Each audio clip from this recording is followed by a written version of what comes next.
Herkese salam, mən Fərid. Yeni videoya xoş gəlmisiniz dostlar. Bugünkü videomuzun konteksti bunlar YouTube-əni məhv edir. Yəni YouTube-a ziyan olan insanları göstərəcək. Əvvəlcə yəni yaxşı başlayıb, sonra YouTube-u yavaş-yavaş sayını çıxardanları göstərəcək. İlk öncə videoya keçmədən də hər kəs axıra kimi izləsin. Sonra fikirlərini tam çatdıra bilsin. Çünki elə insanlar var ki, videonu tam axıra kimi izləməmiş tənqid eləyir. Yox, sən filan sözü səhv dedin, sən filan şeyi səhv elədin. Ona görə zəhmət olmasa axıra kimi izləyin. Və axıra kimi izlədinizsə, video xoşunuza gəlsə, like, yorum atıb kanalımıza abunə olmağı unutmarsınız. İndi isə gəlin videomuza keçək. Axtarışa Zevs yazanda, yəni təbii ki, Azərbaycanda bir çoxların bildiyi YouTuberdir. Videolarını indi görürsünüz. Birinci ən köhnəni göstərim. Ən köhnə kontekləri görürsünüz. 3 manata ox hazırladıq.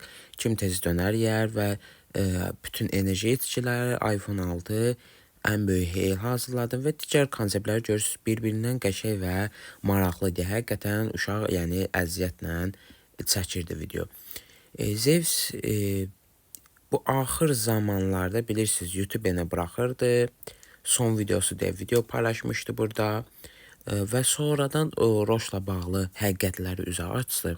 Onun üçün də həqiqətən Zevsə təşəkkür edirik. Yəni Roşun kim olduğunu hər kəsə xatırlatdı.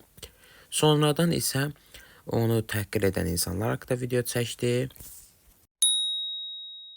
Yəni həqiqətən də YouTube-u bacaranlardan biri də varsa, həmin bacaranların içərisində birinci Harun Məmmədovdur və Zevs daxil etmək olar.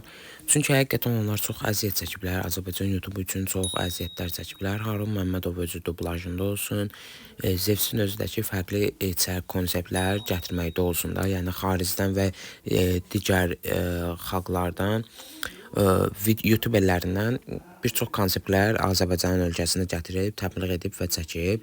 Həqiqətən alqışlayıram. Yəni həqiqətən qəşəng konseptləri var. Əksəriyyət insanlar da onları izləyir, dəstəkləyir. Hətta Zevs YouTube-u buraxanda minlərlə insan Zevsə yazmış ki, qayıt. Və bildiyiniz kimi Zevs də qayıtmışdı və Zevs indi hələ YouTube-ya davam edir. Yəni qısa aralarla bir həftədən bir, 10 gündən bir videolar atır. Və YouTube üçün bir yaxşı bir şey də elədi Zevs. Bilirsiniz, YouTube-əni yox edənlərdən biri Roş Life idi. Və Roş Life, yəni bilirsiniz, əksəriyyət qurma videolar çəkirdi. Ona görə də Zevs bütün həqiqətlərin üstünü açdı. Həm də Zevsə qarşı bir video paylaşmışdı 2 ay öncə. Ona görə də Zevs bütün hər şeyin üstünü açdı və şikayət etdi. İndi hal-hazırda bilirsiniz ki, Roş Live video ata bilmir. Səhv etmirəmsə, yəni elədiyi şeylərin araşdırılması gedir. Zevsi də həqiqətən dəstəkləyirəm, özüm də çoxdan izləyirəm. Zevs də mənə YouTube gəlməyə 6 il öncə səfərləyirəm. 5 il falan mən də izləyirəm. Həqiqətən qəşəng konseptlər var. Yəni Azərbaycan YouTube-unun inkişafı üçün əksəriyyət yaxşı şeylər Zevsdir. Həmçində Harun Məmmədov. Digər YouTuberlər də var, yaxşı YouTuberlər. Həqiqətən onları da alqışlayıram, dəstəkləyirəm. Amma təəssüf ki, bilirsiniz, Azərbaycan YouTube-lara səslənir. Nə qədər yaxşı video çəksinlər, təəssüf ki, YouTube önərsə belə Azərbaycanda dəstəkləyir, o qədər də o deyil.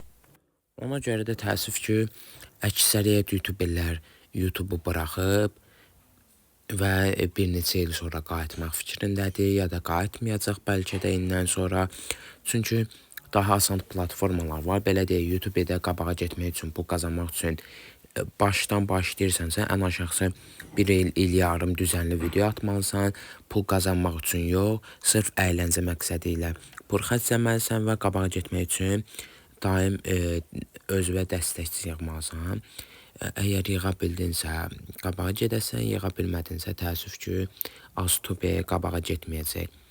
Neysə uşaqlar, video bura kimi idi. Dəstəklərinizi gözləyirəm. Sağ olun, salamat qalın.